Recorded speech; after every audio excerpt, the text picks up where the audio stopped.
God is moved only by love.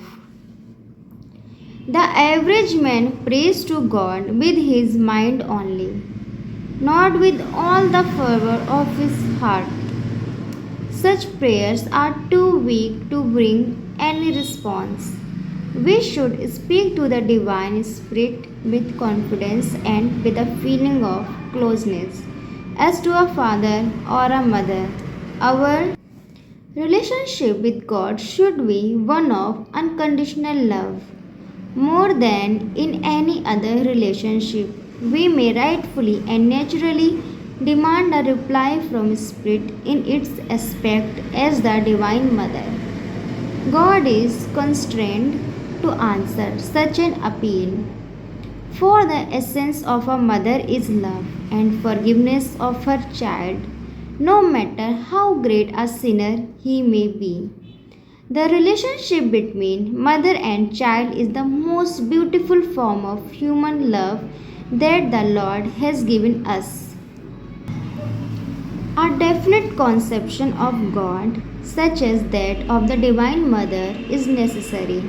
Otherwise, one does not receive a clear response, and the demand for the Lord's reply should be strong. A half believing prayer is not sufficient. If you make up your mind, He is going to talk with me. If you refuse to believe differently, regardless of how many years He has not answered you, if you go on trusting Him, one day He will respond. I have written in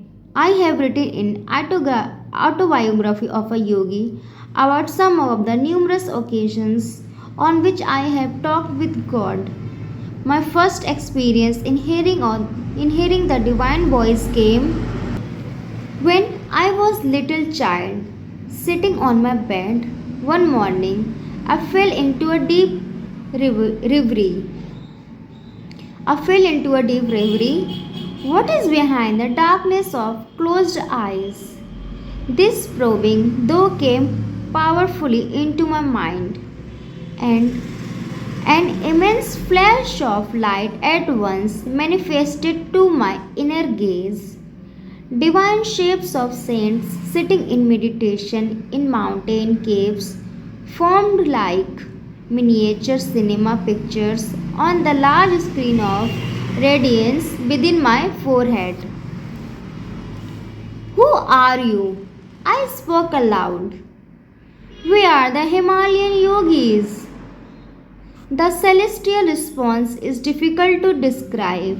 My heart was thrilled. The vision vanished, but the silvery beams expanded in every widening circle to infinity.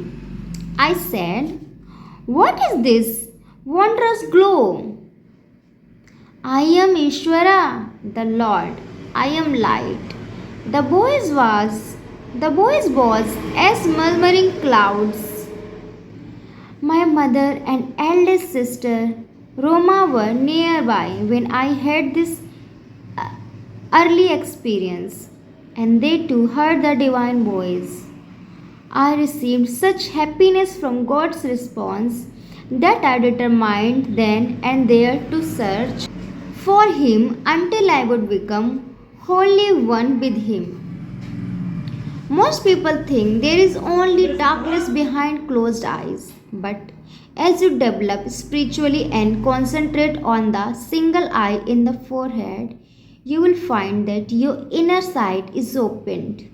You will behold and you will behold another world, one of many lights and great beauty. Visions of saints, such as those I saw of Himalayan yogis, will appear before you. If your concentration goes still deeper, you too will hear the voice of God. Again and again, the scriptures tell us of the Lord's promises that He will communicate with us.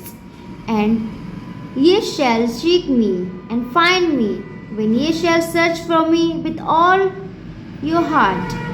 Jeremiah 29:13. The Lord is with you, while ye be with him, and if ye seek him, he will be found of you. But if ye forsake him, he will forsake you. 2 Chronicles 15:2. Behold, I stand at the door and knock. If any man hear my voice and open the door, I will come into him and will sup with him, and he with me. Revelation 3:20. If you can just once break bread with the Lord, break his silence. He will talk often with you, but in the beginning it is very difficult. It is not easy to become acquainted with God because he wants to be sure that you really desire to know him. He gives tests to see if the devotee wants him or something else. He will not talk with you until you have convinced him that no other desire is hiding in your heart. Why should he reveal himself to you if your heart is filled only with longings for his gifts?